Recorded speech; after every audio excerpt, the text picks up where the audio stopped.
लोगों का गौरा ऑफिशियल लोकगीत में स्वागत करती हूँ। मैं एक नाच गीत लाई हूँ। आप लोगों को कैसा लगा हमें कमेंट करके ज़रूर बताना। अगर गाना पसंद आए तो लाइक, सब्सक्राइब और शेयर करना। हम दोनों बहनों का सपोर्ट करना। नैहर में ठंडी बयार हो, भौजी ससुरे ना जावे। नैहर में ठंडी बयार हो, भौजी ससुरे ना जावे। छूट जइहे नैहर के यार हो, भौजी ससुरे ना जावे। छूट जइहे नैहर के यार हो, भौजी ससुरे ना जावे।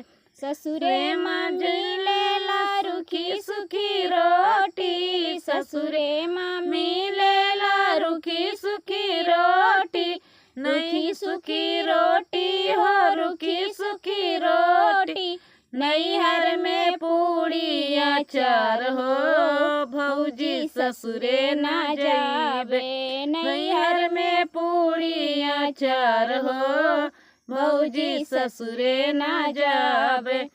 नैहर में ठंडी बयार हो, भौजी ससुरे ना जावे। ससुरे माँ मिलेला टूटही खटियावा, ससुरे माँ मिलेला टूटही खटियावा। टूटही खटियावा हो, टूटही खटियावा।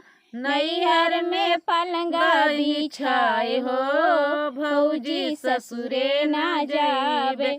नैहर में पलंगा बिछाए हो, भौजी ससुरे ना जावे। नैहर में ठंडी बयार हो, भौजी ससुरे ना जावे। ससुरे माँ मिलेला सासू के ताना, ससुरे माँ मिलेला सासू के ताना। सासू के ताना हो, सासू के ताना। नैहर में माई के दुलार हो, भौजी ससुरे ना जावे। नैहर में माई के दुलार हो, भौजी ससुरे ना जावे। नैहर में ठंडी बयार हो, भौजी ससुरे ना जावे। ससुरे माँ रहेला ननदी के शासन, ससुरे माँ रहेला ननदी के शासन। ननदी के शासन हो, ननदी के शासन। नैहर में चले हमार हो, भौजी ससुरे ना जावे। नैहर में चले हमार हो, भौजी ससुरे ना जावे।